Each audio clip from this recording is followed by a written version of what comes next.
राष्ट्र के ऊपर जो कोई क्षति पहुंचाता हो तो वहां कोई विचार नहीं करना चाहिए। उस समय भी संत आगे आए, कोई राजा आगे नहीं आया।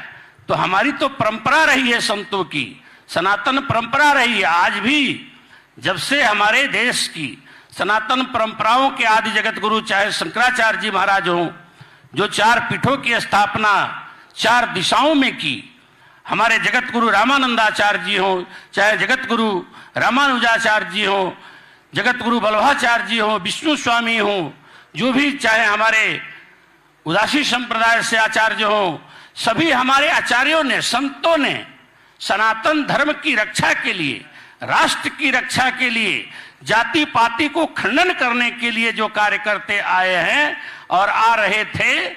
आज भी हमारे मठ मंदिरों में जिस तरह से हमारे गुरुकुल को समाप्त कर दिया गया, वहां से हमारे सनातन धर्म के विद्रोहियों ने हम नष्ट करने के लिए कि कैसे जब आक्रांता भारत में आए, मुगल आए, तो उन्होंने देखा कि कौन ऐसी शक्ति है भारतवर्ष में ऐसे कि जो सनातन धर्म ऐसा मजबूत है।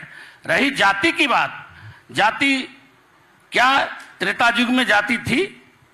अगर जाति होती, उस कुल में भी वशिष्ठ जैसे विश्वामित्र का काल था, अलग से निषाद राज के लिए गुरुकुल था क्या?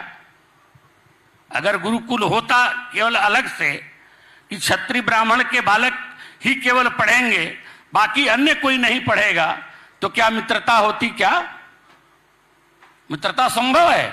इसलिए सिद्ध होता है कि उस गुरुकुल में चक्रवर्ती सम्राट दशरथ जी के पुत्र भी पढ़ते हैं, और उसी में जिसको अत्यंत आप मानते हैं, जिसको आप अलग भाषा में मानते हैं, उस पिछड़े वर्ग के ऐसे निषाद राज भी उस गुरुकुल में पढ़ते थे। क्या संभव था? कितना संदीपनी ऋषि के उज्जैन गुरुकुल में, भाई नंद बाबा के यहाँ राजा के घर में जन्म लेने वाले, भगवान प्रागट्य होने वाले कृष्ण जिस गुरुकुल में पढ़ते हो, एक गरीब सुदामा पढ़ते हो। हमारे यहाँ कभी भी जातियों की बात नहीं हुई है, संतों ने तो कभी किया ही नहीं है। राष्ट्र अगर बचा है तो हमारे संतों के द्वारा बचा है। आज